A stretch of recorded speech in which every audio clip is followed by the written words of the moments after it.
सबसे पहले आता है इंडस सिस्टम होता है। उसके बाद गंगा सिस्टम और ब्रह्मपुत्र सिस्टम में का एक प्रणाली का अर्थ होता है कि उसमें कई नदियां आकर मिलती हैं और मुख्य नदी से आकर मिलती हैं और लास्ट में समुद्र में चली जाती हैं। वहां से लेकर शुरू से जो लास्ट तक जाती हैं नदियां, वो सभी उस मेन नदी का सिस्टम कहलाती है। तो हिमालय से निकलने वाली नदियों के 3 मुख्य सिस्टम हैं। एक तो है इंडस, दूसरा गंगा और ब्रह्मपुत्र। उसके बाद पेनिनसुलर रिवर्स आती हैं, प्रायद्वीपीय नदियां। वो उनका कुछ अरब सागर में गिरने वाली है, कुछ बंगाल की खाड़ी में, उन्हें अलग से बताया जाएगा। आज हम हिमालय से निकलने वाली नदियां और उनके सिस्टम के विषय में बताएंगे। तो सबसे पहले हमारे इंडिया का ऊपरी राज्य पड़ता है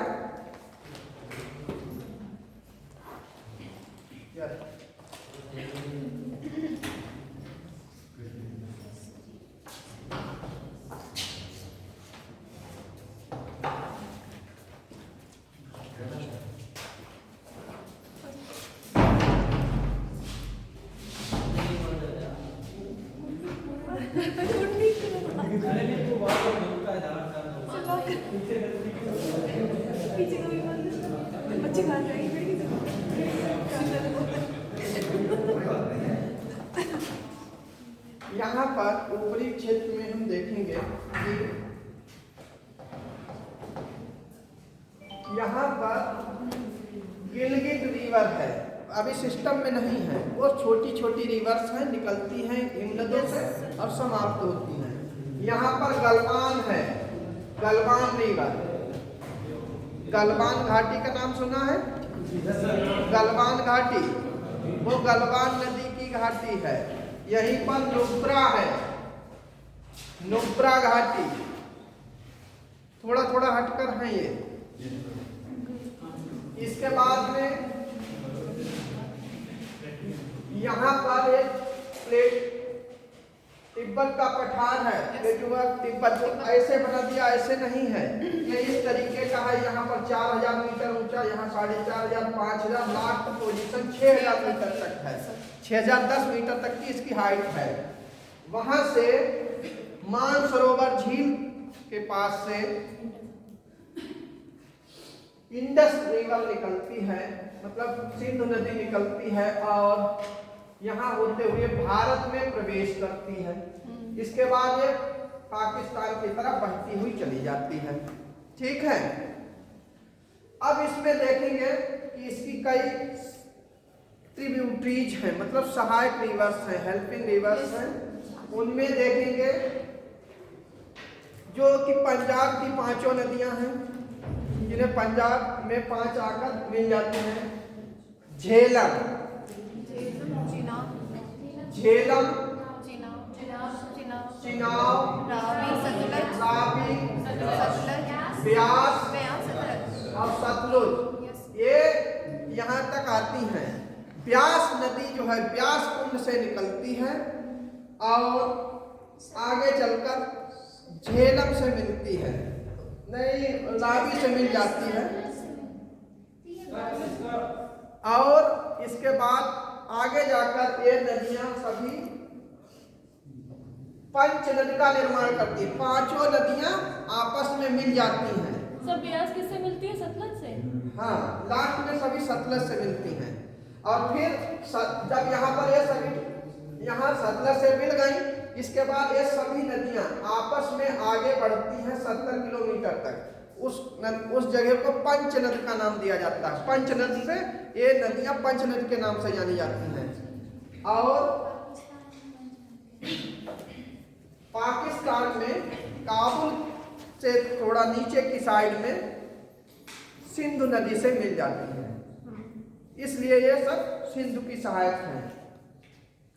ऊपर से गलवान और ये थोड़ी थोड़ी मात्रा में आती हुई अपना जल सिंधु नदी में करती रहती है। अब सभी नदियों को देखेंगे कि अलग अलग ये नदी कहाँ से कहाँ बहती है, कितनी लंबाई है, कितनी दूरी तक बहती है, कहाँ पर ये आपस में एक दूसरे से मिलती है, इसे रिलेटेड भी करेंगे।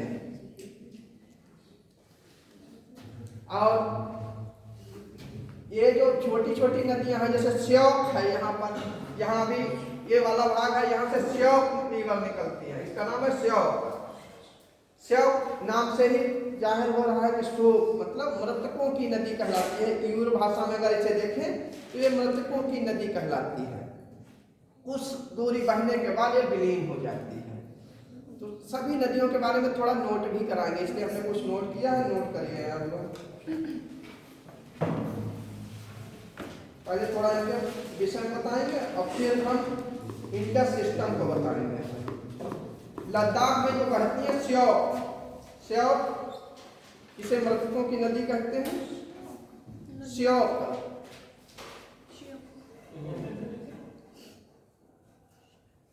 ये नदी सियाचिन ग्लेशियर की जीभा, सियाचिन ग्लेशियर की जीभा रिमो हिमानी से निकलती है।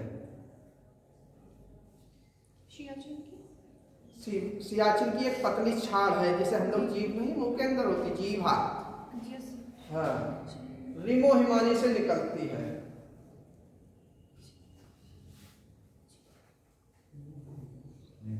सिंधु नदी इस पर्वत श्रेणी के दक्षिण में बहती है। सिंधु नदी सियाचिन के दक्षिण में बहती है।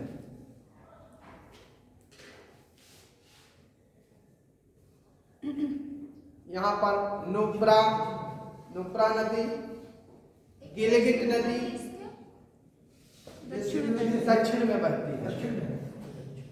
सिंधु नदी के दक्षिण में बहती है। सिंधु नदी जो है इस पर्वत श्रृंखला के दक्षिण में बहती है।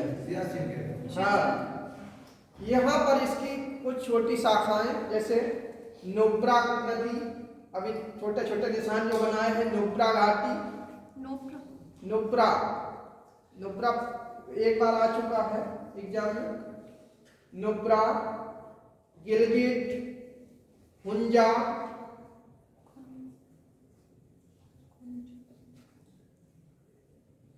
गलवान, टोडा, छोटी छोटी हैं। किशनगंगा बता देंगे जहां अगर कंफ्यूज हो।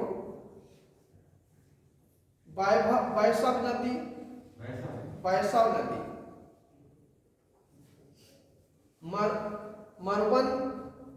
मरुबर्मन नदी,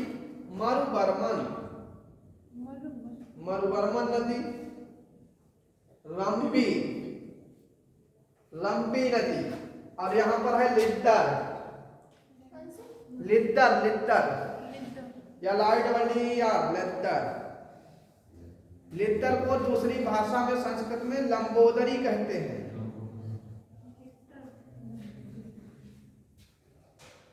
ये इस सिस्टम को जन्म देते हैं, लेकिन अलग की तरफ इन्हें हम ले जाते हैं। अब हम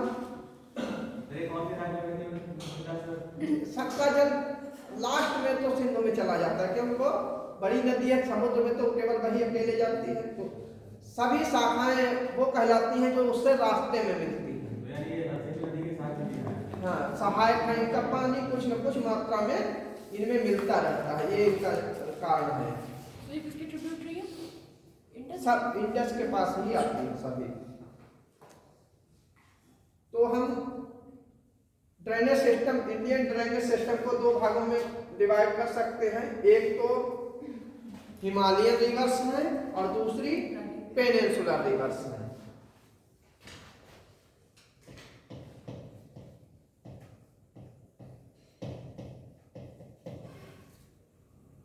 हिमालयन और पेनिनसुलर।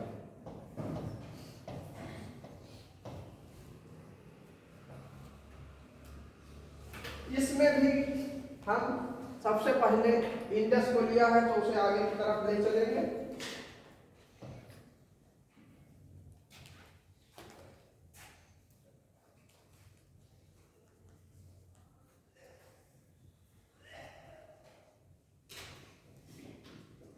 सिंधु नदी तिब्बत अभी हम बता रहे थे, वहीं से देखेंगे। तिब्बत में 5180 मीटर की ऊंचाई पर 5180 मीटर की ऊंचाई पर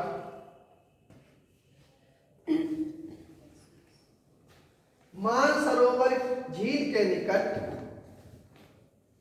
यहां पर मानसरोवर झील है, उसके निकट राक्षस ताल से निकलती है, इसे राकस ताल भी कहते हैं। हाँ, राकस ताल से ये निकलती है।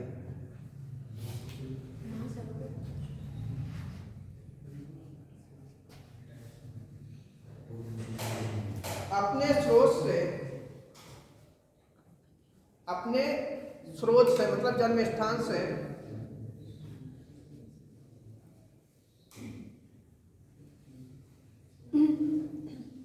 पश्चिम में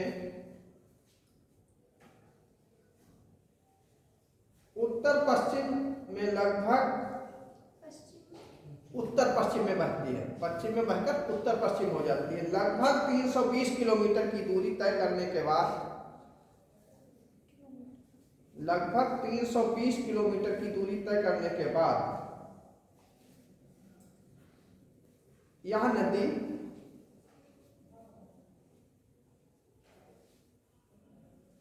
चार 4206 मीटर की ऊंचाई से 4206 मीटर की ऊंचाई से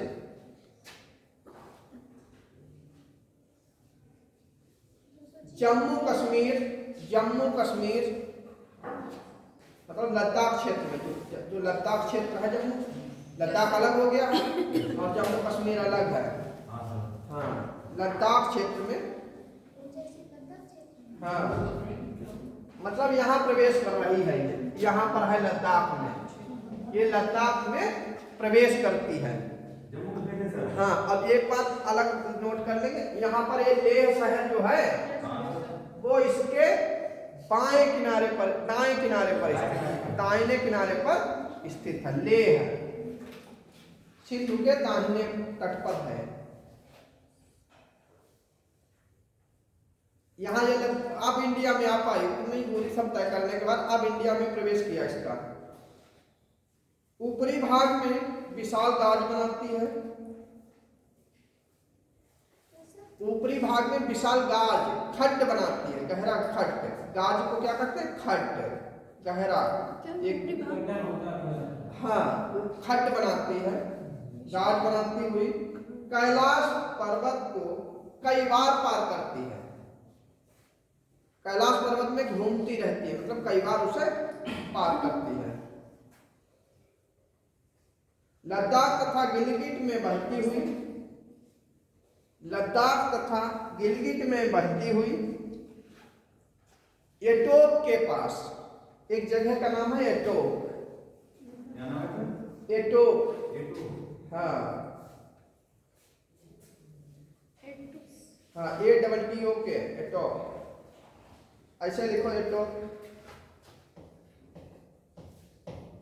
एटोक।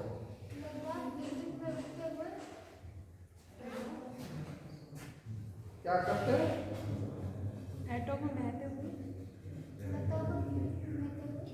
गिलगिट में बहती हुई एटोक के पास पर्वतीय प्रदेश के बाहर निकलती है।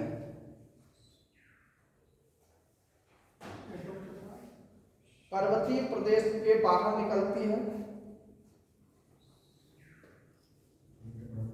यहां पर अफगानिस्तान से आने वाली काबुल नदी ऊपर की तरफ घूमती हुई आएगी काबुल, यहां पर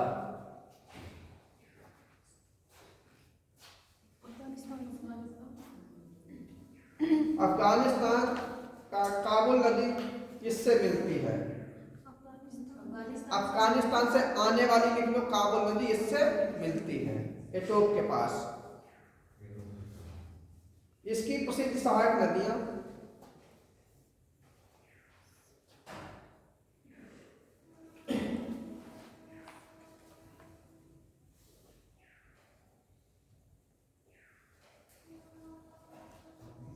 सतलज, ब्यास, रावी, चेनाब तथा झेलम, सतलज, ब्यास, रावी, चेनाब तथा झेलम मिलकर पंचनद बनाती हैं, मिलकर पंचनद बनाती हैं। कहाँ पर मिलकर पंचनद बनाती है? पंचनद बिल्कुल बॉर्डर के पास से ही ये पंचनद बनाना शुरू कर देती है। केवल एक ही धारा में बहती है। उस जब पांचों नदियों का पानी एक धारा में सीधे बहने लगता है, उस धारा को पंचनद कहा जाता है। किसी नदी का एक नाम नहीं रह जाता है। कोई स्थान कहाँ पे पांचों नदियाँ मिलके एक पंचनद के रूप में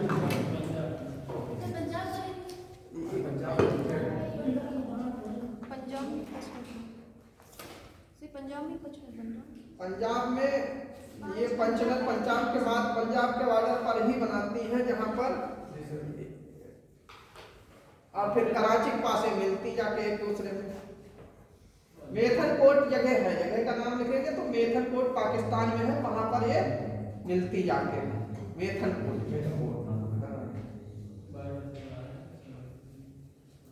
तो रावी, झेलम, चेनाब मिलकर पंचनद बनाती हैं। 70 किलोमीटर बहने के बाद, हम पहले बता चुके हैं, 70 किलोमीटर बहने के बाद पंचनद मेथनकोट के पास सिंधु नदी में मिल जाता है। मेथनकोट, हाँ, ये पाकिस्तान में है मेथनकोट। पंचनद मेथनकोट में मिल जाता है। मेथनकोट में सिंधु में मिल जाता है।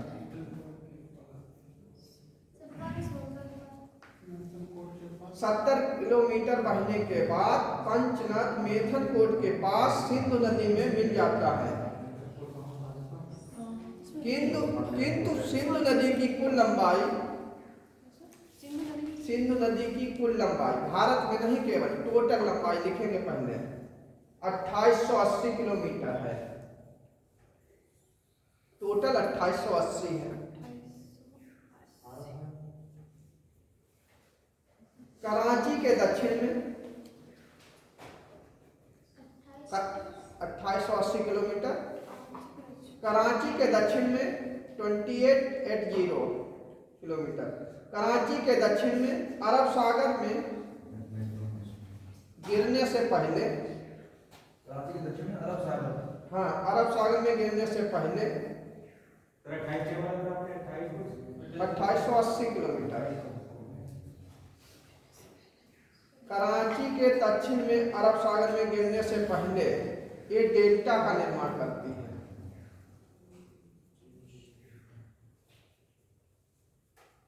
इसका कभी कभी जलग्रहण एरिया पूछ लिया जाता है, तो वो भी नोट कर लेंगे कितना एरिया है इसका। जलग्रहण लगभग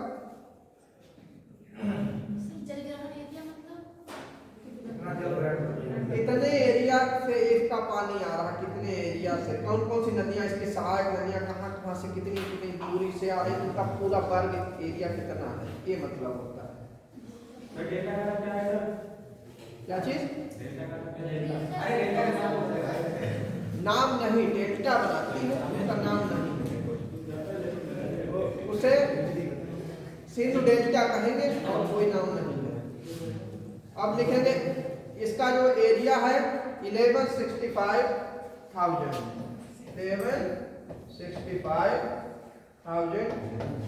किलोमीटर स्क्वायर होता है।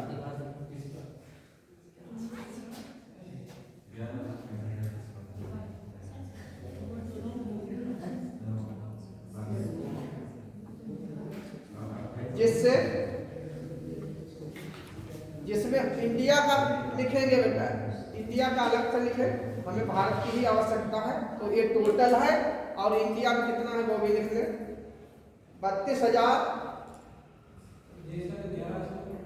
3,21,290। ये पूरा टोटल है उसका, जहां जहां बहती है उतना टोटल है पूरा। सही इंडिया का है। इंडिया में 3 लाख 3,21,290 3,21,290 हाँ स्क्वायर किलोमीटर।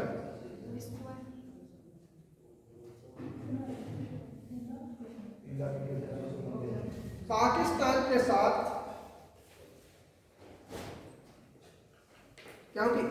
इंडिया में इसका सब अगर जैसे यहाँ पर ध्यान देंगे, अगर ये सभी नदियों का जल यहीं रोक लिया जाता है तो पाकिस्तान को पानी ही न मिलता।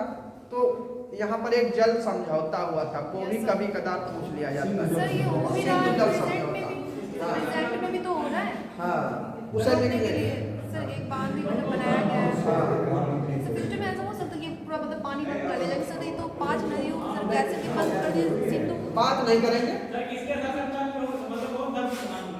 भारत और पाकिस्तान का समझौता हुआ, उसमें 20% भारत पानी यूज करेगा, अन्य पूरा पाकिस्तान करेगा। ये समझौता हुआ था, उसे नोट भी कर लें। बस पानी का समझौता था। जवाहरलाल नेहरू टाइम हुआ था, सर बता देंगे तो समझ लेना उस समय कौन कौन से नेता रहे। नेता पॉलिटिकल भी चले जाएंगे, हमें पॉलिटिकल की जो चीजें मेन है हमारे सब्जेक्ट की वो बताएंगे। पाकिस्तान के साथ हुए सिंधु जल समझौते के अनुसार, सिंधु जल समझौते के अनुसार भारत इसका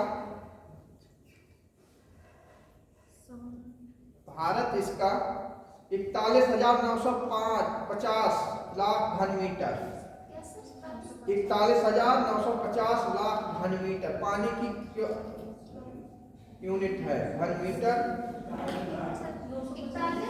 41,950 लाख घन मीटर मतलब 20%। ब्रैकेट में लिख लो 20%।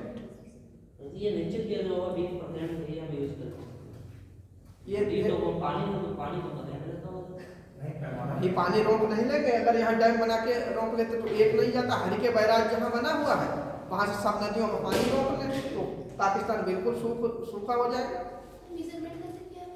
मेजरमेंट तो हर चीज का होता है, ऐसी कोई चीज नहीं जिसका मेजरमेंट न किया जा सके। पानी के डैम बने हुए हैं, जो पता लगता है। सर ये 5 नदियाँ जाके सर पंजाब में ही सर हो रही, सिंधु नदी में सर मिल रही हैं।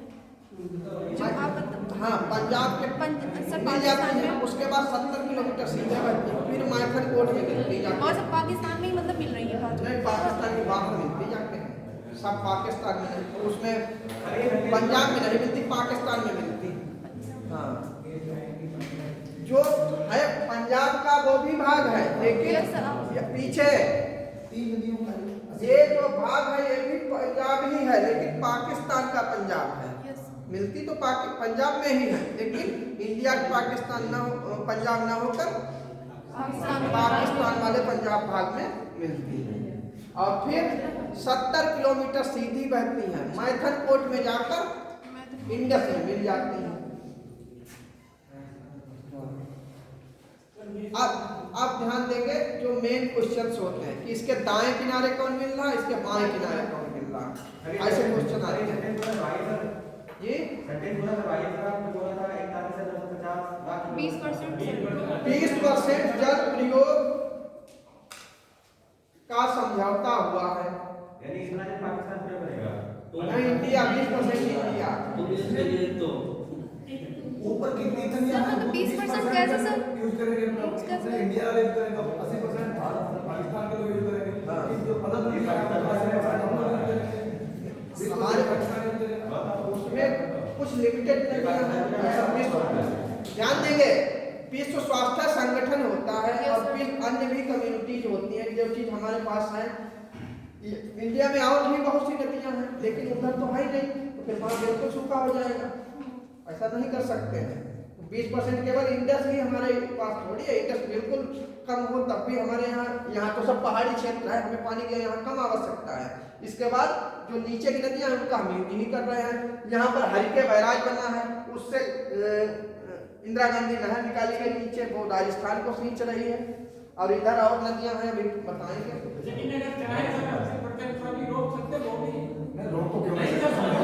अगर एक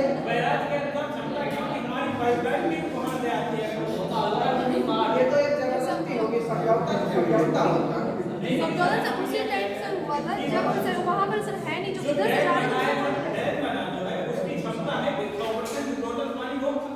तो और नहीं बनाए जा सकते थे, वो नहीं रोक पाएगा।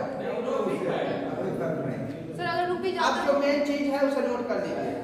दाएं किनारे पर इसकी 60 नदियां, सिंधु के दाएं तरफ से मिलने वाली नदियां। और क्या होती है? सर 80% जो मन है तो उसकी गिनती कर रहे हैं। ये तो एक डिस्कशन है, लेकिन जैसा है रोक तो सकते हैं, लेकिन समझौता है कि ये पेन आपको देना है, तो फिर हम अपने पास कैसे रखेंगे बताइए। अरे वो ध्यान दीजिए, वो पॉलिटिक्स ये आप पॉलिटिक्स में पढ़ेंगे, ज्योग्राफी में नहीं, हमें बता तो सकते हैं लेकिन यहाँ पर ये नहीं बताएंगे, क्योंकि वो पॉलिटिक्स और हिस्ट्री के जो ये पढ़ेंगे आप लोग। सर दाएं तरफ दाएं किनारे की मिलने वाली 60 नदियां इधर ही रही है अभी। क्वालिटी वाले बात को जब हमारा क्लास हो जाए फिर बता देंगे क्या हो सकता है, पहले ये पढ़िए। दाएं किनारे पर श्योक लिखते रहिए, श्योक जितनी ऊपर से आ रही कम मिलती है दाएं किनारे पर। हाँ नदी वो श्योक, गिलगिट, जास्कर, हुंजा, नुब्रा, सिंगार, खुर्रम, खुर्रम टोची, हाँ खुर्रम और टोची, छोटी छोटी रिवर्स टोची टोची, अरे टोची टोची नहीं, कोमल कोमल दोमल कोमल दोमल कोमल GOMAL कोमल, बिबोआ बिबोआ बिबोआ,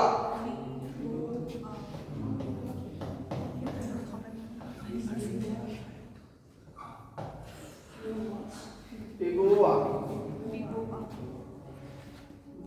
संगर, संगर एक नदी है छोटी सी संगर। ये सब दाएं किनारे मिल गई। अब लिखिए बाएं किनारे कौन मिलता है? ये पंजाब की 5 नदियां बाएं किनारे से मिलती हैं, लिख लो इसके नाम। बाएं किनारे की नदियां, बाएं तरफ की नदियां, लेफ्ट में बहुत डीप है यार, बहुत डीप है सर, छूटेगा नहीं कुछ समझ उससे आएगा।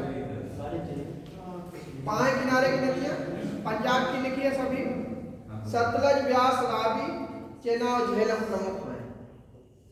सर यही 5 हाँ यही 5 नद बनकर एक ही तरफ से मिल जाती, केवल और कोई कहीं ये रास्ते में कहीं नहीं मिल रही है। इनका 5 का पानी यहाँ इकट्ठा हुआ पाकिस्तान में, और 70 किलोमीटर जाकर मैथन कोट के पास पाकिस्तान में ये सिंधु में मिल जाता है, और उसके बाद सिंधु उस पानी को लेकर आगे बढ़ती हुई डेल्टा का निर्माण अरब सागर में गिर जाती है। कराची पास, कराची के पास है अपना डेल्टा बनाती है, कराची से थोड़ा आगे। अब झेलम को लिखेंगे, केवल सिंगल झेलम, झेलम को ये कोई ऐसी नदी है जो बोली जाती है इस एरिया में, इस एरिया में कोई मार्ग परिवर्तित नहीं करती है, इसलिए वहाँ बाढ़ें एक जैसा पानी बहता है, बाढ़ आती ही नहीं है, तो शोक काहे नहीं होगा? शोक क्या जबरदस्ती बनाओगे? शोक कहाँ आता है अभी बता दें, शोक क्यों आते हैं? क्योंकि नदियाँ अपना मार्ग बदलती हैं, जिससे बाढ़ें आ जाती हैं, तो धन की हानि होती है, तो शोक होता है। झेलम ये कश्मीर घाटी के दक्षिण पश्चिम में, ये कश्मीर घाटी के दक्षिण पूर्व में, हाँ साउथ ईस्ट में 4900 मीटर की ऊंचाई पर स्थित, 4900 मीटर की ऊंचाई पर स्थित। कभी कभी ऊंचाइयां पूछी जाती हैं, कहाँ से निकली है? बेरीनाग, यहाँ पर 4900 मीटर की ऊंचाई पर एक झील है बेरीनाग। हाँ, बेरीनाग के निकट नाग यानी जी, BERI यानी जी, बेरीनाग के निकट झरने से निकलती है, बेरीनाग के निकट झरने से निकलती है।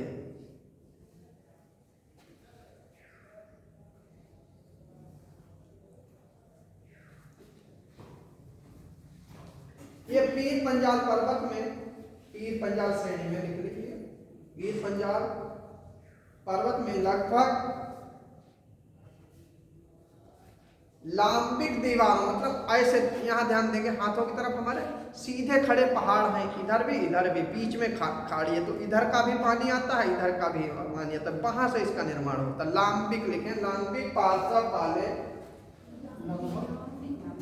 लांबिक दीवारों लिख लेना, पार्श्व ना समझ में, दीवारों वाला 200 मीटर गहरा खड्ड बनाती है।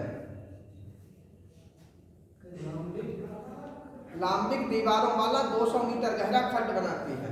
हाँ, गाज जिसे कहेंगे। कश्मीर में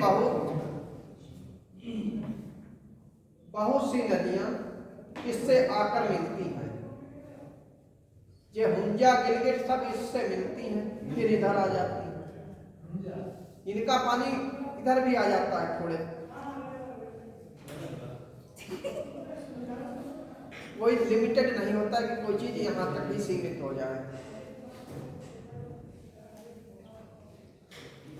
यहाँ पर इसमें जाकर वही अभी लिद्दर बताई थी, लिद्दर इसमें मिलती है, झेलम। कश्मीर में बहुत सी नदियां इसमें आकर मिलती हैं, इसमें लिद्दर महत्वपूर्ण है, इसमें लिद्दर महत्वपूर्ण है।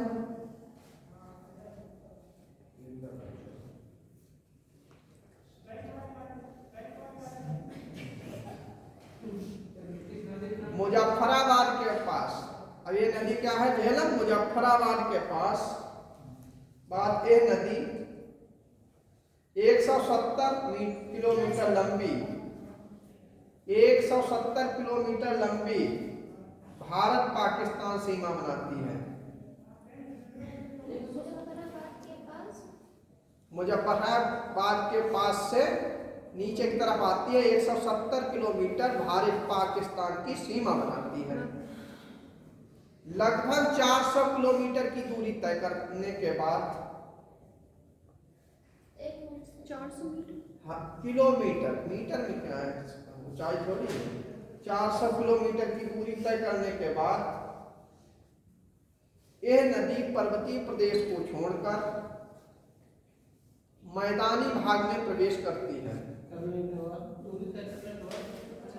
छोड़कर यह मैदानी भाग में प्रवेश करती है,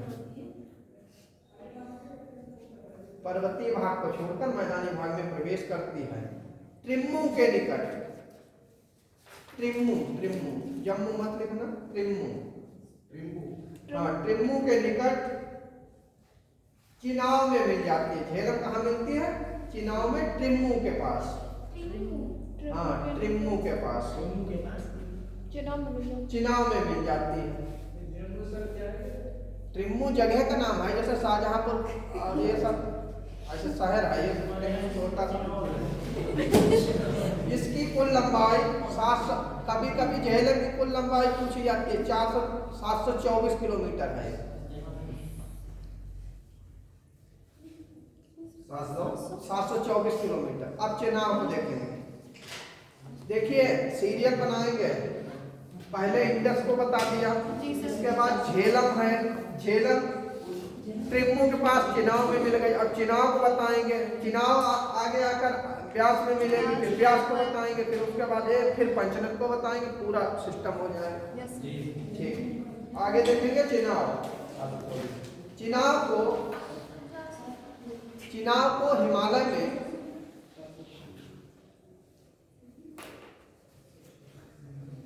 चिनाव का नाम चंद्रभागा है, हिमालय में चंद्रभागा कहते हैं। चंद्रभागा क्यों कहते हैं चंद्रभागा, यहाँ पर ये बात ध्यान देंगे, क्योंकि यहाँ पर दो ग्लेशियर हैं, चंद्र और भागा, ये दोनों से ट्रिब्यूटरी आती हैं, आपस में जुड़ जाती हैं, तो नदी बनती है चंद्रभागा, उसे हम चिनाव कहते हैं। इसे ध्यान रखेंगे। चंद्र तथा भागा इसके दो उद्गम स्थान हैं। हाँ,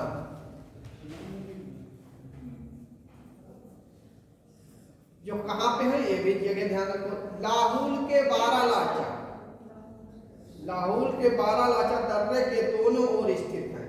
लाहुल के बारालाचा दर्रा है, इसके दोनों साइड में है, एक तरफ चंद्र है, एक तरफ भागा है। उनका पानी आकर आगे जाकर एक में जुड़ जाता है और ये आगे बढ़ती है, चंद्रभागा आगे जा इसी का नाम चिनाब हो जाता है। ये ध्यान रखेंगे। लाहुल उसका पूरा नाम है, लाहुल जगह का नाम है, बारालाचा दर्रा है, लाहुल के बारालाचा।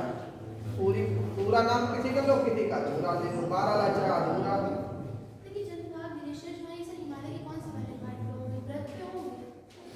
ये ग्रेटर हिमालय में ऊपरी हिस्सा राहुल की बारालाचा दर्रे के दोनों ओर स्थित है।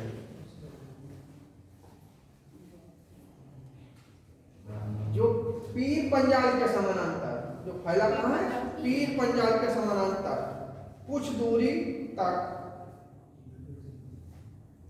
पश्चिम की दिशा में बह रही है। कहाँ जा रही है? पश्चिम की तरफ, पश्चिम की दिशा में बहती है। पश्चिम दिशा में बहती किश्तवाड़ के पास, किश्तवाड़ के पास पीर पंजाल में गहरा गाज बनाती है।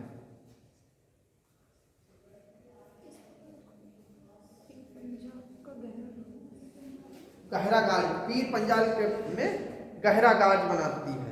यह गाज कहीं कहीं पर 1000 मीटर गहरा है। यह गाज कहीं कहीं पर 1000 मीटर गहरा है।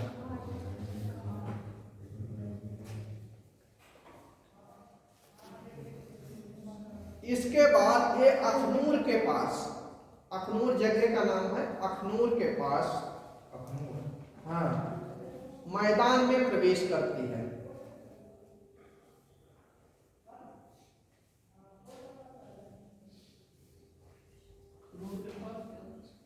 ये मैदान में प्रवेश करती है। अखनूर पंजाब के ऊपरी सीमा पर बॉर्डर पर है। पंजाब उसके कश्मीर और लद्दाख के नीचे की तरफ आएंगे, हिमाचल, और ये तीनों बाउंड्री वहां पर मिलती है लगभग अखनूर की जगह पर। लेकिन वो पड़ता है कश्मीर लद्दाख का ही भाग रहता है। लेकिन नीचे देखते हैं तो लद्दाख का भाग यहाँ पे ये जुड़ता हुआ यहाँ पे आ रहा है नीचे की तरफ। यहाँ यहीं पर हिमाचल का भाग हो जाएगा, पंजाब का भी यहीं पर अखनूर है। अब वो उंगली है, रखना नहीं चाहते, मोटे की वजह से निशान कहीं पे हो जाता है। तो ये ध्यान रखेंगे कि यहाँ पे अखनूर है। अखनूर से ये मैदान में प्रवेश कर जाती है। थोड़ा मैदान है इसका। मैदानी भाग में प्रवेश करने से पहले ये लगभग 330 किलोमीटर की दूरी तय करती है। इसके बाद 330 किलोमीटर की दूरी तय करती है। इसके बाद 640 किलोमीटर की दूरी तय करके 640 किलोमीटर की दूरी तय करके पंचनद पहुंचती है। पंचनद में तो सभी पहुंचेंगे।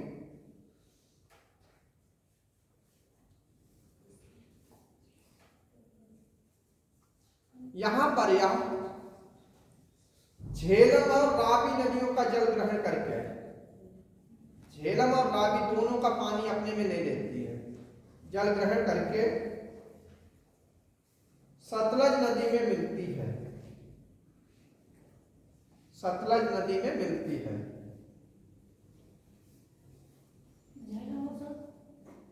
सतलज नदी में मिलती है। इसकी कुल लंबाई 1180 किलोमीटर है। 1180 किलोमीटर है। अब रावी देखेंगे। रावी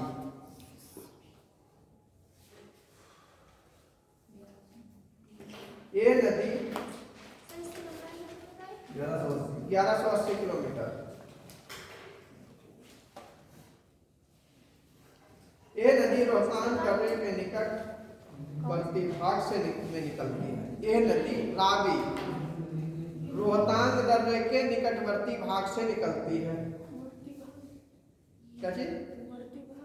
निकटवर्ती, नियर अबाउट, निकटवर्ती भाग से निकलती है। धौलाधार, यहाँ पर धौलाधार श्रेणी है। धौलाधार की उत्तरी तथा पीर पंजाल की दक्षिणी। धौलाधार की उत्तरी, धौलाधार इधर पड़ता है, धौलाधार की उत्तरी और पीर पंजाल की दक्षिणी ढलानों पर पानी इधर से भी आ रहा, इधर से भी आ रहा, ढलानों से गुजरती हुई ये बहुत सकरी घाटी बनाती है, बहुत पतली घाटी बनाती है।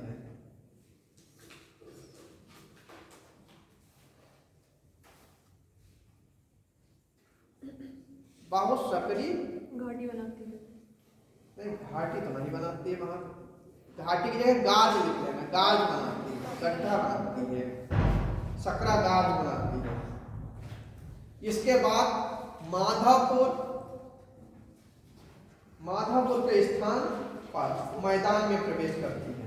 हर नदी का ये पूछा जाता है कि वो कहाँ से मैदान में प्रवेश करती है, किस नदी में मिलती है। ये सब चीजें हम लोग करा रहे हैं। माधवपुर के मैदान में माधवपुर के स्थान पर मैदान में प्रवेश करती है रावी।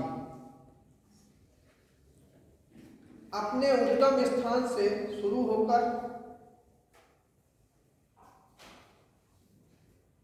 पाकिस्तान में मुल्तान के पास, पाकिस्तान में मुल्तान के पास चिनाब नदी में मिलने तक, चिनाब नदी में मिलने तक 720 किलोमीटर की दूरी तय करती है। अब में मुल्तान में चिनाब से मिलती है। 720 किलोमीटर की दूरी वहां तक तय हो जाती है इसकी। इसके बाद आ जाएगी ब्यास।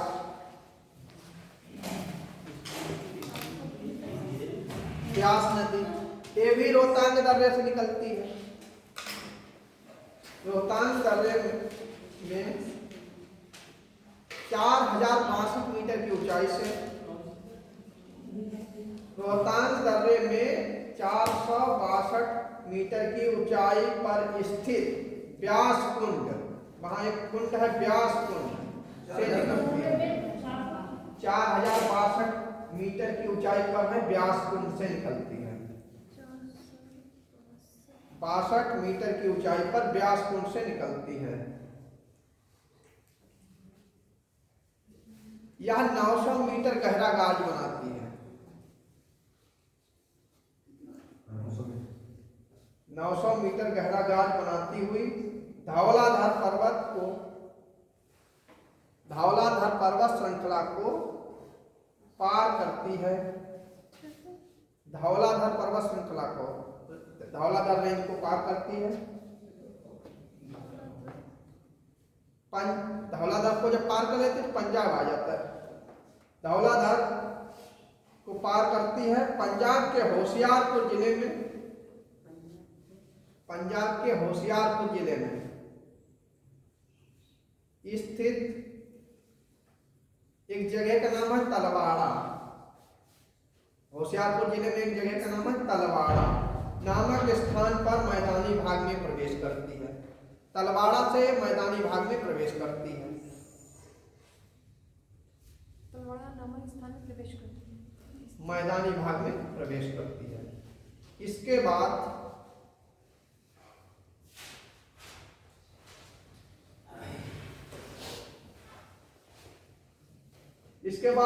दक्षिण पश्चिम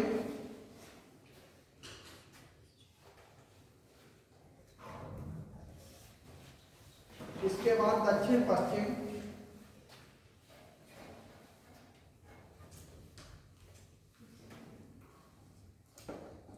में प्रवाहित होती हुई पंजाब में स्थित हरिके बैराज,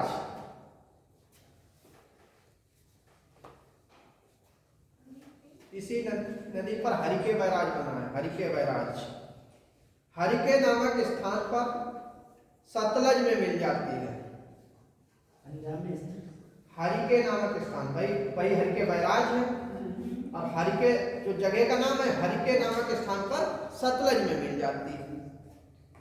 तो ये ध्यान रखेंगे, हरिके नामक स्थान पर सतलज में मिलती है। वहीं पर जो बैराज बनाया गया तो हरिके बैराज हो गया, नाम उसका हो गया हरिके बैराज। हाँ, डैम का भाग है। यद्यपि ये छोटी नदी है, बड़ी तो नहीं है लेकिन छोटी है, लेकिन महत्वपूर्ण किस लिए है? इसका क्वेश्चन क्या आता है, गंगा तंत्र की वो कौन सी नदी है जो मुख्यतः या संपूर्ण रूप से भारत में ही बहती है? तो केवल ब्यास ही ऐसी नदी है जो केवल भारत में ही बहती है और भारत से ही निकलती है, भारत में बहती है, अन्य कहीं नहीं बहती है। अन्य सभी ट्रिब्यूटरीज अन्य देशों तक बहती है। तो ये इसकी मुख्य विशेषता है, ये नोट कर लेंगे। यद्यपि ये छोटी है, इसकी लंबाई 460 किलोमीटर है। हाँ,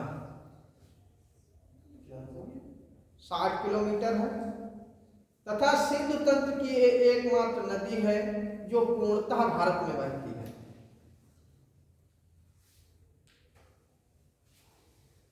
सिंधु तंत्र की एक ऐसी नदी है जो पूर्णतः भारत में बहती है, अन्य सब दूसरे देशों में जाती है। सतलज,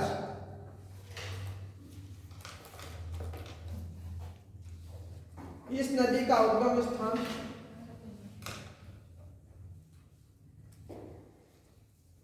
तिब्बत के कैलाश पर्वत के दक्षिण में स्थित है। तिब्बत के कैलाश पर्वत के दक्षिण में स्थित मानसरोवर झील के समीप, कैलाश पर्वत के दक्षिण में स्थित मानसरोवर झील के पास राक्षस ताल है।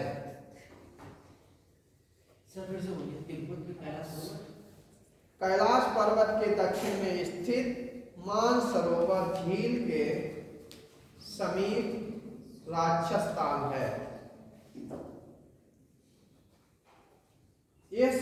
इसकी ऊंचाई ये लिख लेंगे 4570 मीटर है। राक्षस ताल भी बराबर ऊंचा नीचा नहीं, पानी तो बराबर है, लेकिन कहीं से कुछ नदियां ऊंचाई से निकलती हैं, कुछ नीचे भागों से। ये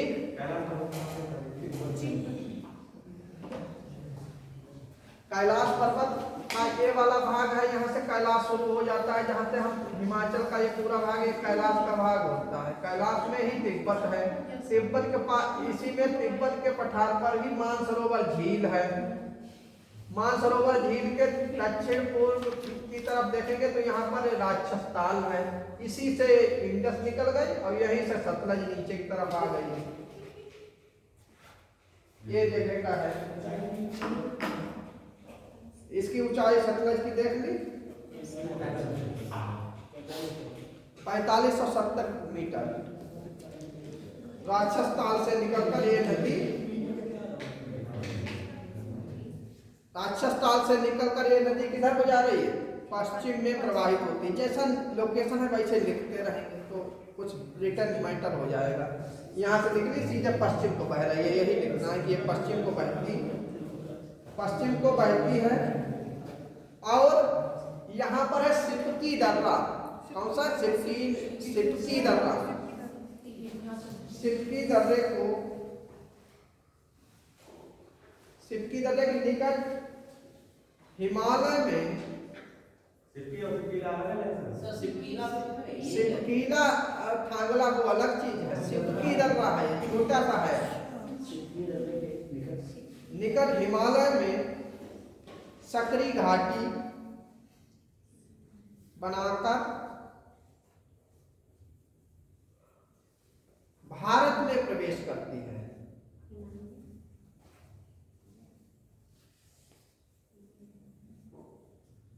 भारत में प्रवेश करने से पहले यह तिब्बत में नारीखोरसन, जगह का नाम है नारीखोरसन, प्रदेश में, हाँ नारीखोरसन प्रदेश में एक बहुत बड़ा कैनियन बनाती है।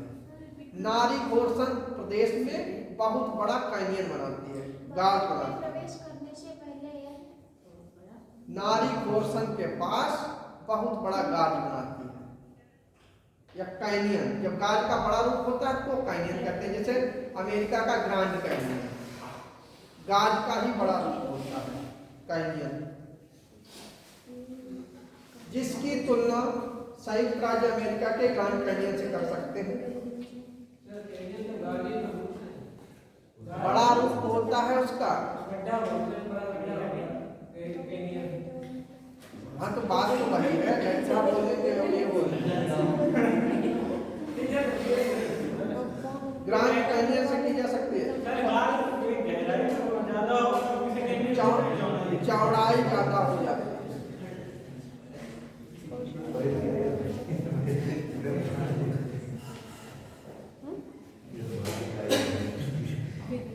पर्वतीय क्षेत्र का या पर्वतीय क्षेत्र को पार करने के बाद पंजाब में रूपनगर के पास, पंजाब में रूपनगर के पास मैदानी भाग में प्रवेश करती है। पंजाब की रूपनगर के पास मैदानी भाग में प्रवेश करती है। रूपनगर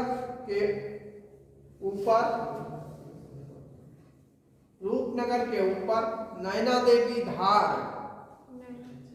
नैना देवी उत्तराखंड में नहीं आएंगे, वहीं रहे ना पंजाब में। नैना देवी धार है, नैना देवी टेम्पल नहीं बताया। नैना देवी धार में यह गाज बनाती है। जगह का नाम है नैना देवी धार। गाज बनाती है, जहाँ पर सबसे ऊंचा जो माना जाता है भाखड़ा यहीं पर है। हाँ भाखड़ा, ये लिख ले, भाखड़ा बांध बनाया गया है। भाखड़ा बनाया गया है और यहाँ पर नांगल उसकी दूसरी शाखा पर दूसरे राज्य की सीमा काफी दूरी है उन दोनों में। एक में दोनों को जब जोड़ दिया जाता है तो भाखड़ा नांगल कहा जाता है। यहाँ जहाँ लोकेशन हम बता रहे हैं वहां पे भाखड़ा है। नांगल दो डैम है, भाखड़ा और नांगल, दोनों जुड़कर भाखड़ा नांगल बनता है। एक सेफ्टी ऐसे नहीं, बड़ा भाग और छोटा भाग अलग अलग टाइप, दोनों को जोड़कर नाम एक में लिया जाता है भाखड़ा नांगल। मैदानी भाग में प्रवेश करने के बाद सब पश्चिम को बह रही है, ये भी पश्चिम को बह रही है, पश्चिम में प्रवाहित होती है। ये भी हरिके नामक स्थान पर आ जाएगी, बहती हुई प्रवाहित होती है। हरिके नामक स्थान पर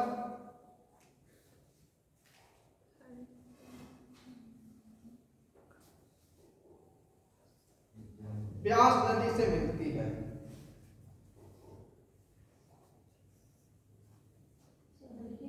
हरिके नामक स्थान पर ब्यास नदी से मिलती है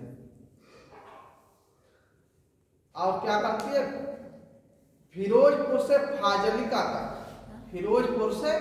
फाजिल्का तक भारत पाकिस्तान की बाउंड्री बनाती है। फिरोजपुर से फाजिल्का तक, हाँ जगह का नाम है, दोनों अंतरराष्ट्रीय सीमा बनाती है भारत पाकिस्तान की।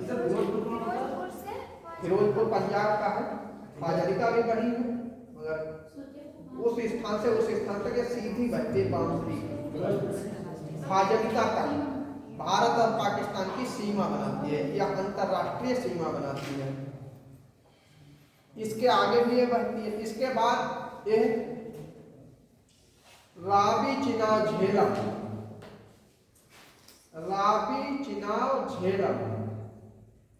ब्यास तो पहले से मिल गई है, ध्यान रखेंगे।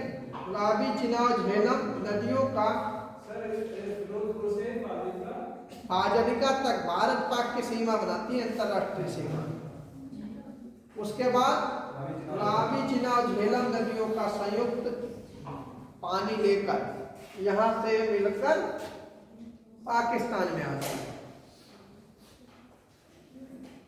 पाकिस्तान में प्रवेश कर जाती है।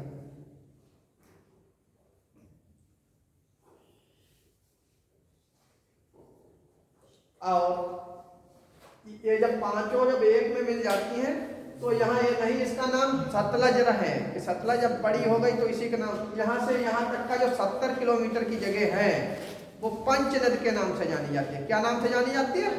पंचनद। यहाँ पर मेथनकोट है, मेथनकोट के पास ये सिंधु में मिल जाती है, लिख लो ऐसे, मेथनकोट के पास ये सिंधु में मिल जाती है।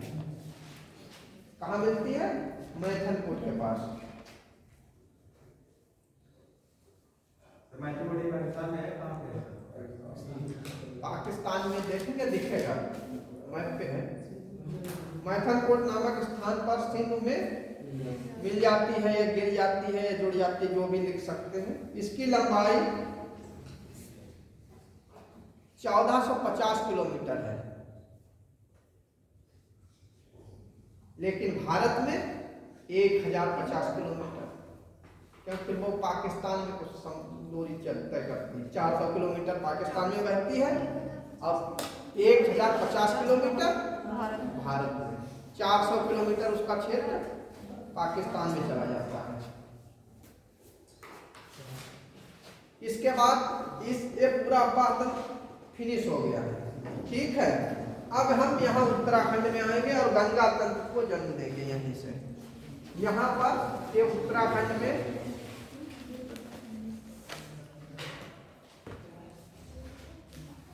भागीरथी और अलकनंदा आ रही है, यहाँ पर मिलती हुई देवप्रयाग में गंगा बन जाएगी। गंगा बहती हुई 5 राज्यों में बहती है गंगा, उत्तर प्रदेश, बिहार, झारखंड होते हुए पश्चिम बंगाल से बांग्लादेश में प्रवेश कर जाएगी। और वहां प्रवेश करने से पहले ही फरक्का बैराज के पास, पहले सुन लेंगे फिर हम नोट भी करा देंगे। यहाँ पर इसकी 2 शाखाएं होंगी, एक हुगली होगी और दूसरी बांग्लादेश चली जाएगी, उसका नाम होगा पद्मा। पद्मा में मणिपुर से निकलने वाली बराक नदी, जिसे मेघना कहते हैं, बांग्लादेश में आएगी, मेघना हो जाएगी। मेघना ये इधर से आ जाएगी, यहाँ ऊपर से ब्रह्मपुत्र, जिसे बांग्लादेश में जमुना कहते हैं, वो यहाँ से आएगी। ये दोनों मिलकर इसमें यहाँ मिल जाएंगे। आगे चलेंगी तो इसका नाम मेघना ही रहेगा, यहाँ से कई शाखाओं में बट जाएगी और विश्व का सबसे बड़ा डेल्टा सुंदरबन गंगा का डेल्टा बनाएगी। अब ये दूरी है अभी नदियों के माध्यम से तय कर ये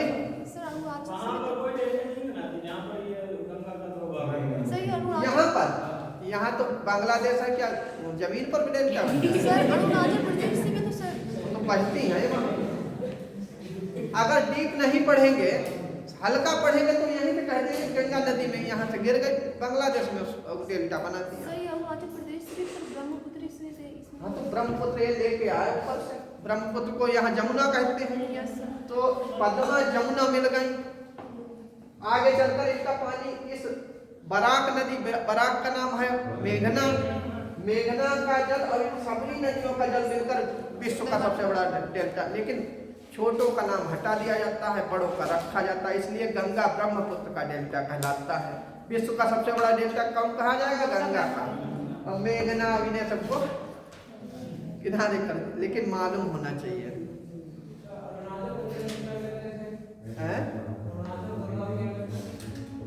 अरुणाचल में दिहांग कहते हैं। अच्छा फिर जब वो तंत्र पढ़ाएंगे बताओ, अभी से बता दें। वहां से ये निकलती है चुंगडुंग ग्लेशियर से, युंगचुंगडुंग ग्लेशियर से निकलती हुई आती है, तो इसका नाम सांगपो होता है।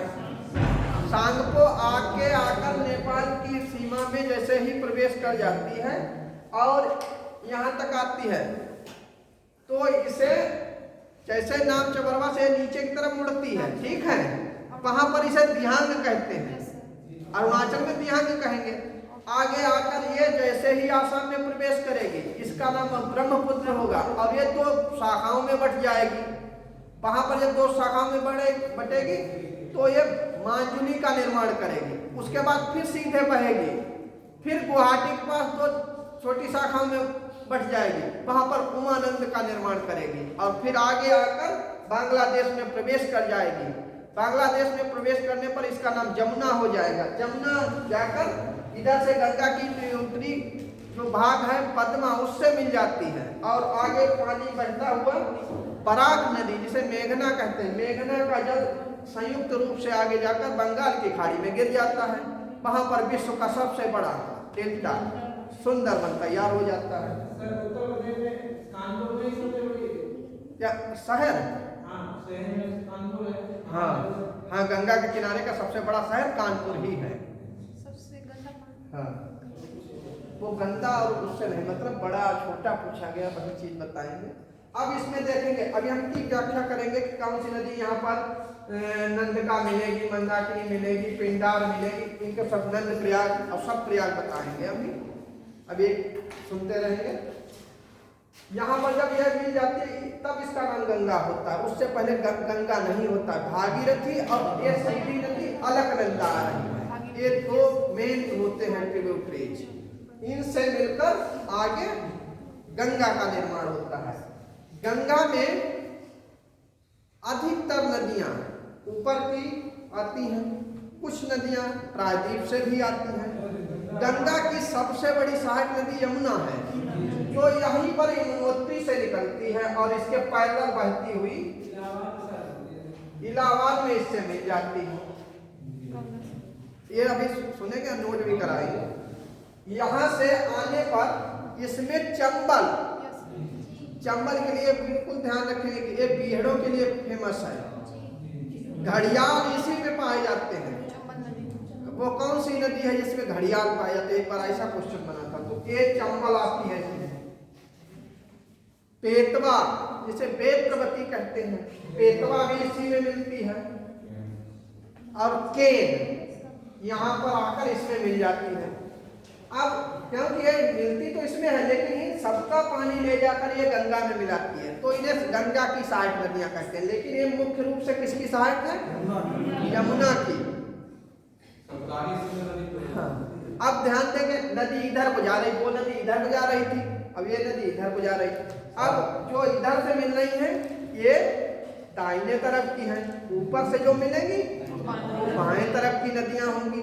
उन नदियों के अभी सबके नाम बताएंगे कि गंडक, सोन के ये इधर हो गए। यहाँ से आएगी सोन नदी, सोनपुर के पास इसमें गंगा में मिलेगी। ये डायरेक्ट मिलती है, इसकी कोई ट्रिब्यूटरी नहीं, सीधे मिलती है, डायरेक्ट मिलती है। और ऊपर से देखेंगे जो ऊपर से मिलने वाली नदियां हैं वो सभी बाएं तट की नदियां होंगी या बाएं किनारे की नदियां। लेकिन हम फिर भी नोट कराएंगे कि ये बाएं तरफ की हैं, ये दाएं तरफ की है। कभी कभी पूछा जाता है कि गंगा के बाएं तरफ कौन सी नदी मिलती है, दाएं तरफ कौन सी नदी मिलती है, इसकी लंबाई कितनी है, अब कहाँ से निकली, कितनी ऊंचाई है, कौन कौन सी जगह से होकर गई। इसीलिए हमने लद्दाख लेह को बता दिया था कि वो इंडस रिवर के कौन से किनारे को होगा। जब इधर जा रही है तो वो उधर कौन सा किनारा होगा? दायां ही तो होगा। इधर ये दायां है, उधर वो दायां होगा। गंगा नदी कितने जिलों में हो गया है? यूपी के 28 जिलों यूपी के 28 जिले यूट्यूब पढ़ा होगा। ये चीजें उस पर चलती रहती हैं, ऐसा कोई क्वेश्चन नहीं बनेगा। 28 जिलों से तुम जहां से पूछोगे हम बता देंगे कहां से क्या पूछ रहे हैं। 28 जिले हैं, 5 स्टेट से होकर ये गुजरती है, 2 देशों में बहती है। ऐसे ही इंडस 3 देशों में बहती है, चीन से होते हुए भारत और पाकिस्तान में बहती है। ये 3 देशों की नदी है। गंगा 2 देशों में बहती है, ब्रह्मपुत्र 3 देशों में बहती है। तो सर जी गंगा का वो क्षेत्र उत्तराखंड से और बनानी भाग में। हाँ हाँ, अभी बिल्कुल रिटर्न कर लीजिए और सीख भी लीजिए कहाँ से कहाँ। देव प्रयाग से अभी नोट करोगे सब। अच्छा चलो देखो यहाँ ये भागीरथी है, यहाँ से निकल रही है, गोमुख से निकल रही है। पिंडारी से जो सतपथ संतोपथ हिमानी है, वहां से ये अलकनंदा निकल रही है। ये दोनों बहती हुई आती हैं। इसमें नंदका, पिंडार और इसकी सहायक नदियां मिलती रहती हैं। उन पर 5 प्रयाग बन गए हैं। 5वां प्रयाग देव प्रयाग हो जाता है, जहां पर अलकनंदा और भागीरथी मिलती है। इस देव प्रयाग के बाद की जो जगह है ये गंगा कहलाती है। ऊपर इसका नाम गंगा नहीं होता है। और जब यहाँ ये कटान करती है तो हुगली, और हुगली में भी जो ब्रांचेज होती है, फिर बहुत डीप चले जाओगे, वहां पर भी इसका नाम भागीरथी एक बार हो जाता है। यहाँ पर जब डेल्टा टाइम आती है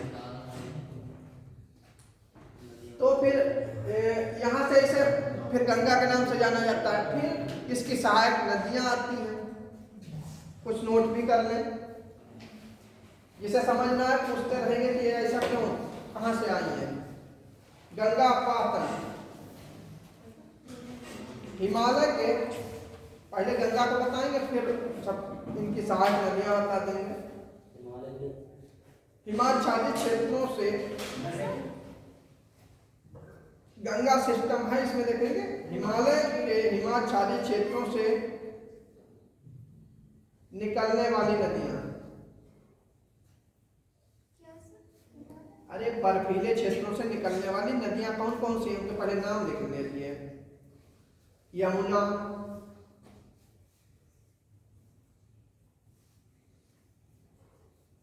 रामगंगा, गंडक, कोसी,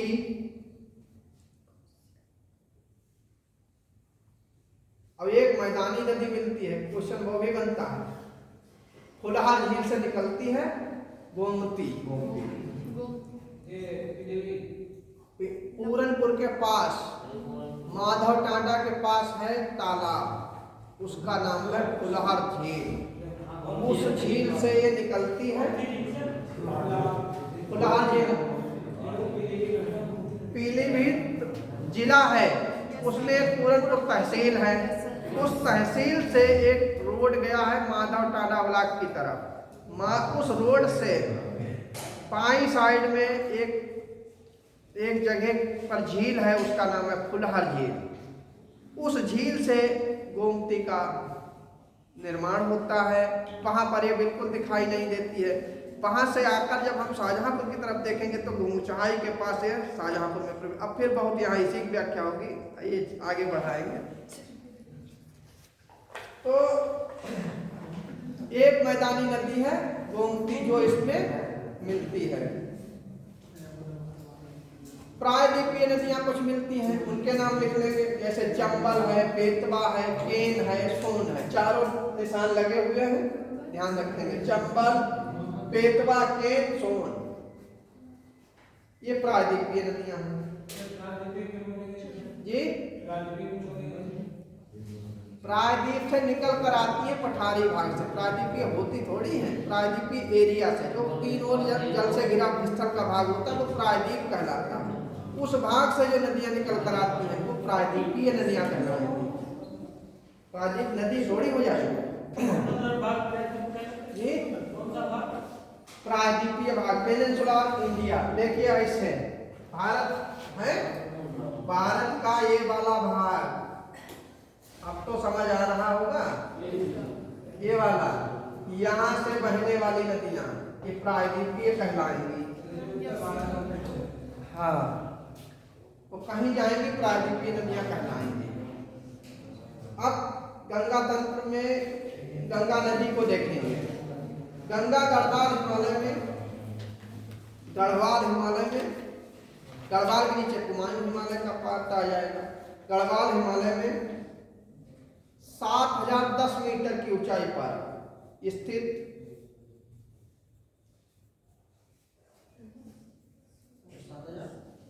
7010 मीटर की ऊंचाई पर स्थित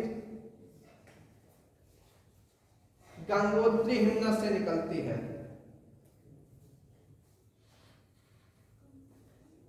वहां इसका नाम भागीरथी होता है। गंगोत्री में इसका नाम क्या होता है? भागीरथी। तथा सतोपंथ, अभी हमने बताया था वर्ड सतोपंथ हिमानी। सतोपंथ हिमानी से अलकनंदा निकलती है।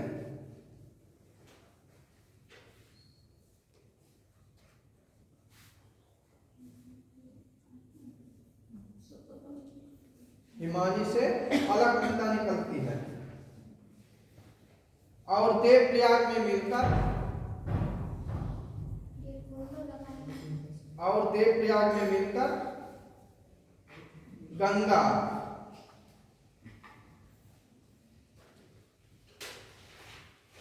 गंगा कहलाती है। गंगा 280 किलोमीटर की दूरी तय करके हरिद्वार के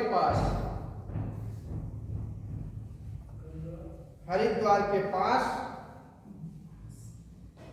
पर्वतीय क्षेत्र को छोड़ देती है। गंगा को यहाँ पर थोड़ा स्टॉप ले लेंगे, हरिद्वार तक यहाँ छोड़ दिया। अब ऊपर जो है ये प्रयाग बता दें, ये अभी हमने जोड़ी थी नदियाँ, उनको बताया नहीं, उन्हें बताते हैं, लेकिन इस पॉइंट से नहीं जोड़ेंगे, उसे अलग कॉलम में लिख देंगे। एक फोटो पीछे से करा था।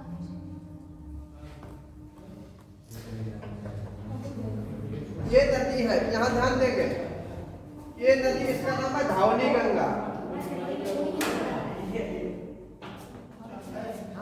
ये नदी जो है, इधर ध्यान देंगे, बातें नहीं करेंगे। धावली गंगा ये यहाँ पर इससे अलकनंदा से मिलती है। इसका नाम यहाँ विष्णु प्रयाग होता है। क्या होता है? विष्णु प्रयाग। अलकनंदा और धावली गंगा मिलकर क्या बनाती है? विष्णु प्रयाग। ये वाली नदी है नंदका।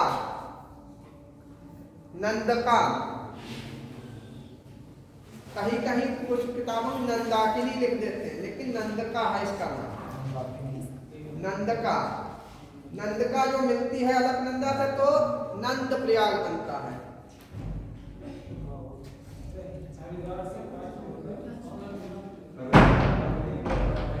और अच्छा, अलकनंदा से मिलती तो क्या बनाती है? नंद प्रयाग। अलकनंदा से और एक नदी है पिंडारी।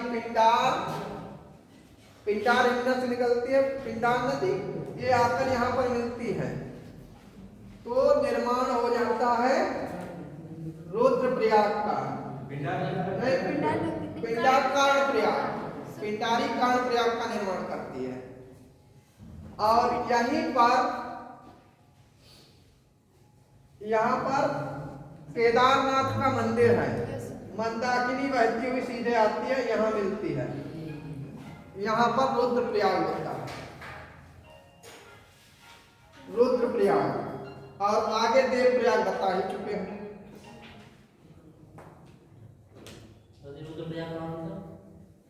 यहाँ पर ये मंदाकिनी सीधे आई, इसके नीचे यहाँ पर रुद्रप्रयाग हो गया। जो है उससे पिंडार नदी निकलती है और वो अलकनंदा मिलती है तो कर्णप्रयाग बन जाता है। आगे उसके नोट करेंगे जो अभी करा है। 280 किलोमीटर की दूरी तय करके हरिद्वार के पास पर्वतीय क्षेत्र को छोड़ देती है गंगा। इस जो पहले अभी नोट करा रहे थे, 280 किलोमीटर की दूरी तय करके हरिद्वार के पास छोड़ देती है, पर्वतीय क्षेत्र को छोड़ देती है या गंगा मैदानी प्रदेश में प्रवेश करती है।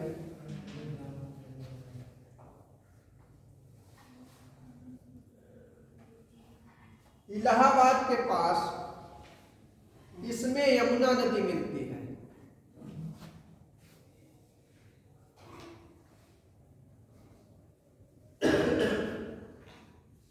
यहां पर इसे प्रयाग संगम कहते हैं क्योंकि यहां पर यमुना मिलती है और अदृश्य सरस्वती है और गंगा मिलती है, तो इसे प्रयाग संगम के नाम से जाना जाता है। अब इसके बाएं किनारे पर मिलने वाली, अब कभी कभी ऐसा क्वेश्चन आता है कि गंगा के बाएं किनारे पर मिलने वाली सबसे पहली नदी कौन सी है? सर यहाँ पर तो 3 नदी है। तो अदृश्य है सरस्वती, अदृश्य दिखाई नहीं देती, भूमिगत है, भूमिगत है मगर दिखाई नहीं देती, मानक है उसका। अब जो मेन चीज है उसे ध्यान देंगे। क्वेश्चन ऐसे भी बनता है कि गंगा के बाएं तट पर मिलने वाली सबसे पहली नदी कौन सी है? कौन सी? अलग नदी कहाँ मिल रही है? तो सब ऊपर ही मिल गई।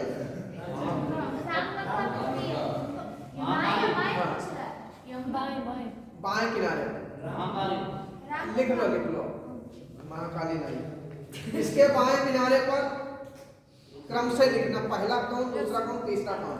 पहले रामगंगा बाएं किनारे, फिर मैदान क्षेत्र से निकलने वाली गोमती, सब बताएंगे अभी, पहले लिख तो रहो। रामगंगा, गोमती, गोमती, घाघरा, गंडक, गंडक, कोसी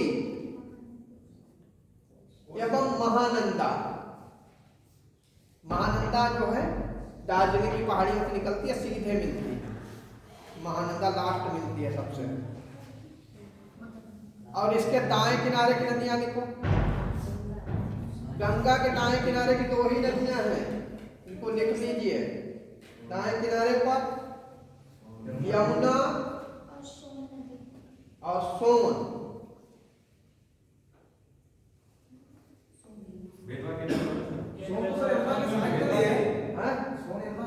नहीं, यमुना में नहीं मिलती सोन, सोन अलग। सोन सीधे मिलती है गंगा में, डायरेक्ट मिलती है, वो किसी से नहीं मिलती है। गंगा में 3 मिलती है, चंबल, बेतवा, केन। अब इसके आगे लिखेंगे, इसके आगे गंगा की 2 धाराएं हो जाती हैं। अभी बता दी, एक धारा बांग्लादेश, ये बांग्लादेश जा रही है, इसका नाम पद्मा हो जाता है। और एक पश्चिम बंगाल है, हुगली हो गई। कलकत्ता हुगली नदी के तट पर स्थित है, ये भी ध्यान रखेंगे।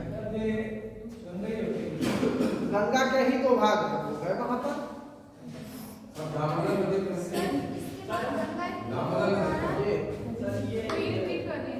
कौन सा? अरे जब नंबर आए तो काली और कर्णाली मिलकर घाघरा बनता है। काली को शारदा कहते हैं और कर्णाली को घाघरा कहने लगते हैं। और दोनों का पानी एक में मिल जाता है, फिर आगे आ जाते हैं। आगे बताएंगे, बाएं किनारे पढ़ाएंगे, अलग अलग बता देंगे।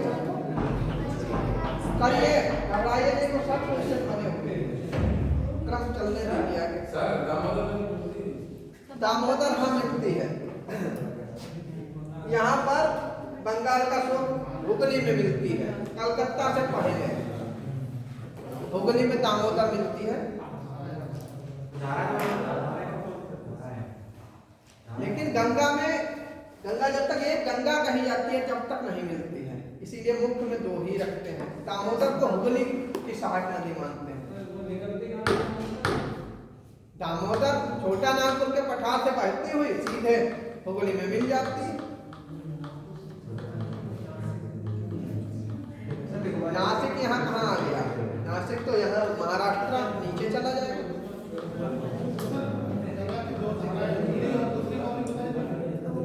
पद्मा बात नहीं, आगे नोट करिए। फरक्का के पार गंगा की 2 धाराएं बढ़ जाती। फरक्का बैराज बना है, उससे 2 धाराएं बन गई। बांग्लादेश में पद्मा और पश्चिम बंगाल में हुगली।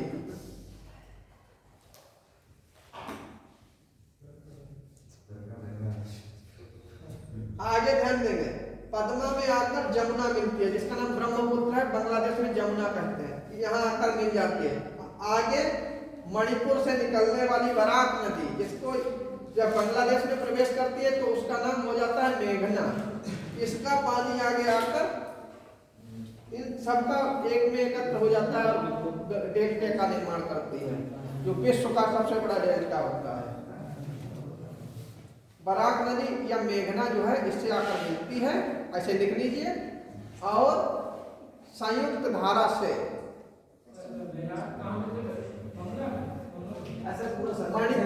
मणिपुर में जो निकलती है तो उसका नाम बैराक होता है। मणिपुर भारत का देश क्षेत्र है।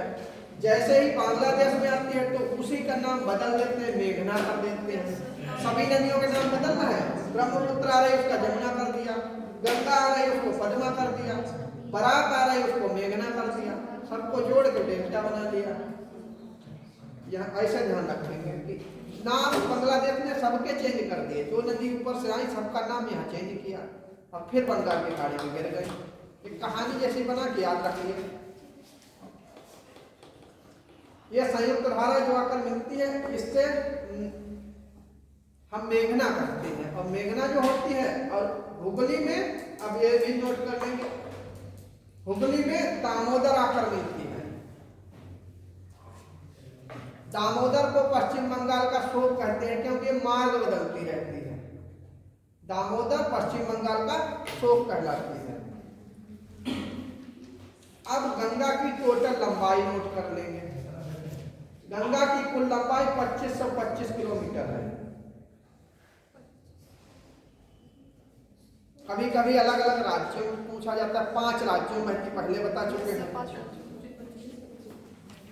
अब उत्तराखंड में कई किलोमीटर बहती है वो भी लिख लीजिए। 350 किलोमीटर उत्तराखंड में, 350 किलोमीटर उत्तराखंड में बहती है। 1150 उत्तर प्रदेश में, सबसे ज्यादा उत्तर प्रदेश में बहती है 1150 किलोमीटर। 350 उत्तर प्रदेश में 1150, बिहार में 445 किलोमीटर है सर, 445। पश्चिम बंगाल में 520 किलोमीटर, 520 किलोमीटर पश्चिम बंगाल में, 445।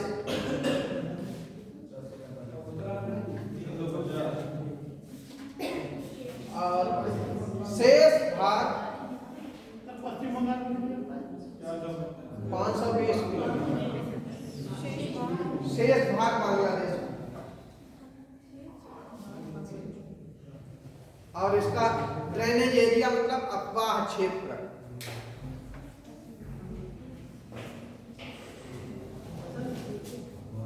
आठ लाख 61,404 वर्ग किलोमीटर, 8,61,404 वर्ग किलोमीटर।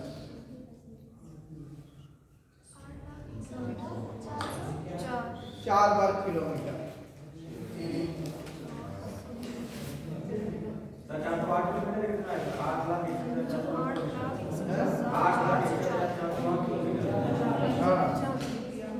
आठ लाख 61,404 वर्ग।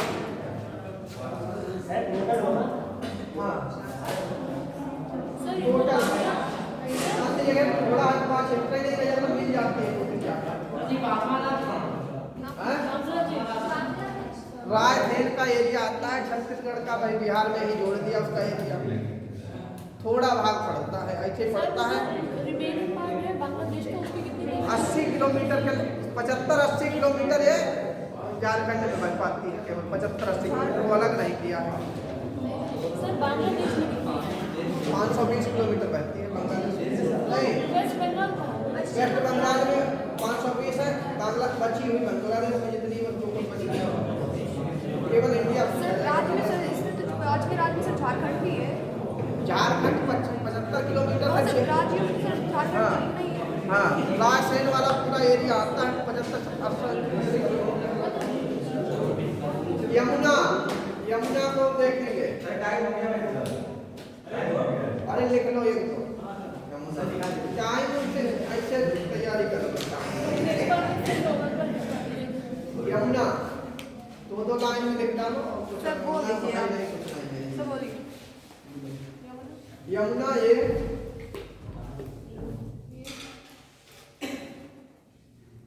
6530 मीटर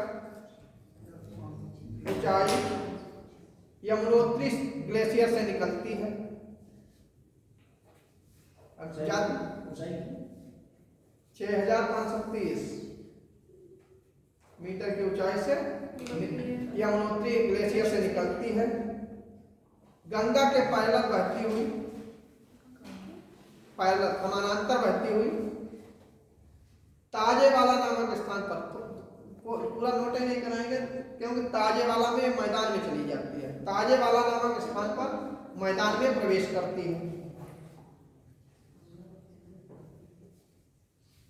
यह प्रयाग में गंगा से मिल जाती है। यमुना जी उत्तर प्रदेश में प्रवेश करती है, कहाँ से करती है? ताजेवाला से मैदान में प्रवेश करती है और ये प्रयाग में बिजनौर के पास से उत्तर प्रदेश बिजनौर डिस्ट्रिक्ट का है ये। इसकी कुल लंबाई 1300 मैदान में प्रवेश करती है और ये प्रयाग में गंगा से मिल जाती है। इसकी लंबाई 1376 किलोमीटर है। 1376। हाँ, सबसे बड़ी, ये गंगा की सबसे बड़ी सहायक नदी है। इसमें विंध्य पर्वत से निकलकर ये तीनों मिलती हैं। विंध्य पर्वत से निकलकर, इन तीनों के नाम नोट कर लेने, निकलकर चंबल बेतवा केन इसमें मिलती है। चंबल बेतवा केन इसमें मिलती है।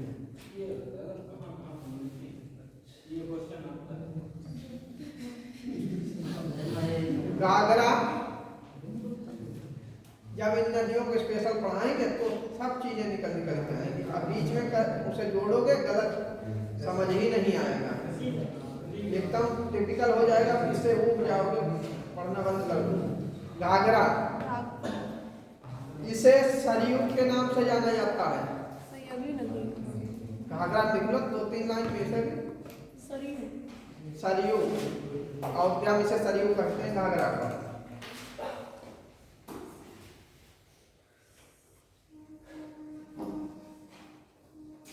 यहाँ ध्यान दें, ये नेपाल में काली और कर्णाली जिसे कहते हैं, 2 नदियां हैं। काली को जब यहाँ तक रहती है नेपाल में काली ही कहते हैं। यहाँ भारत में आती है शारदा कहते हैं। कर्णाली यहाँ कर्णाली रहेगी, यहाँ भारत में प्रवेश करेगी, इसी का नाम घाघरा होगा। काली और कर्णाली दोनों आपस में मिल जाएंगी और नीचे नाम हो जाएगा घाघरा। घाघरा बहती हुई आगे की तरफ जाएगी और गंगा में मिल जाएगी, तो उसका नाम घाघरा हो जाएगा। ऐसे ही गंडक को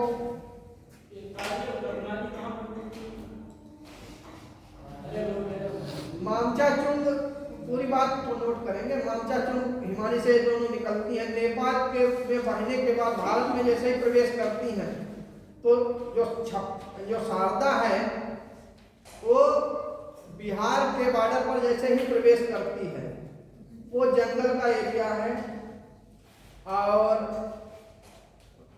उस जंगली एरिया का कोई नाम नहीं लिखा है कि कहाँ पर है, उसमें ये आपस में जुड़ जाती है। उसके बाद ये छपरा बिहार में जाकर गंगा में मिल जाती है। ये चीज ध्यान रखते हैं। इस नदी का संगम हिमाचल नेपाल से है। हाँ, ये दोनों अलग अलग रहती हैं। इसके बाद जैसे एक गंगा में जब मिलती है तो इसकी लंबाई जो है 1080 किलोमीटर होती है। घाघरा की 1080 किलोमीटर होती है। अब घाघरा भी मार्ग बदलती है, इसलिए बाढ़ें आती हैं। गंडक, जो इसके बाद एक गंडक आती है। गंडक और कोसी को बता देंगे, टाइम पास हो गया कोई बात नहीं। गंडक तभी कम बता रहे हैं उसमें। ये नेपाल से बहती है, बिहार चंपारण जिले में सोनपुर जो पशुओं का मेला है सबसे बड़ा, वहां पर ये गंगा में प्रवेश कर जाती है, गंगा में मिल जाती है। सर बिहार चंपा बिहार का जिला चंपारण है, उसमें एक जगह का नाम है सोनपुर, सोनपुर के पास ये गंगा में मिल जाती है। कोसी, कोसी अकेले कोसी नहीं है, बहुत कोसी है। सन कोसी, अरुण कोसी, तामूर कोसी, ये 3 ब्रांच मिलकर एक कोसी का निर्माण करते हैं। और जब तीनों का पानी आता है तो बहाव बहुत तेज हो जाता है, और जैसे ही ये बिहार में आती है अपने मार्ग को बहुत तेज तेज काटती रहती है, जिससे बाढ़ें आती हैं। इसीलिए इसे बिहार का शोक कहते हैं। सन कोसी, अरुण कोसी, तामूर कोसी। तामूर, अरुण सर तामूर कोसी, अरुण कोसी, संकोच सन अरुण तामूर, और सबके पीछे कोसी लिख दो। सन तामूर अरुण। अब ये पानी का इसका जब भी क्वेश्चन बनेगा तो ये मालूम होना चाहिए कि ये पानी कहाँ से प्राप्त करते हैं। तो एक माउंट एवरेस्ट से और कंचनजंगा चोटी से जल प्राप्त करती है। कंचनजंगा कहाँ है? सिक्किम में, इंडिया में ही है, और उसके उस तरफ उसी को गौरी शंकर कहते हैं और एवरेस्ट है। उन दोनों से पानी लेकर आती है और 730 किलोमीटर लंबी दूरी तय कर लेती है। 730 किलोमीटर। अब जैसे अगर बहुत सी चीजें होती हैं कि कौन कौन सी नदी कौन किस किस राज्य में बहती है, कौन सा क्या है। अगर हम उत्तराखंड का तंत्र बनाएंगे, मान लीजिए यहाँ पर उत्तराखंड की नदियों का तंत्र बना दें, तो हम कई कई भाग में बदलेंगे। पहले भागीरथी का तंत्र बनाएंगे, फिर टोस का, यमुना का बनाएंगे, फिर रामगंगा का बनाएंगे, फिर काली गंगा का बनाएंगे, और फिर गोला नदी है वो भी इसमें मिलती है। बहुत छोटी छोटी नदियां हैं, वो भी आकर तंत्र को प्रभावित करती रहती हैं। कल ब्रह्मपुत्र का पूरा ड्रेनेज पढ़ेंगे और पेनिनसुलर रिवर्स पढ़ेंगे। ये हो गया, यहाँ पर चलना बंद हो गया।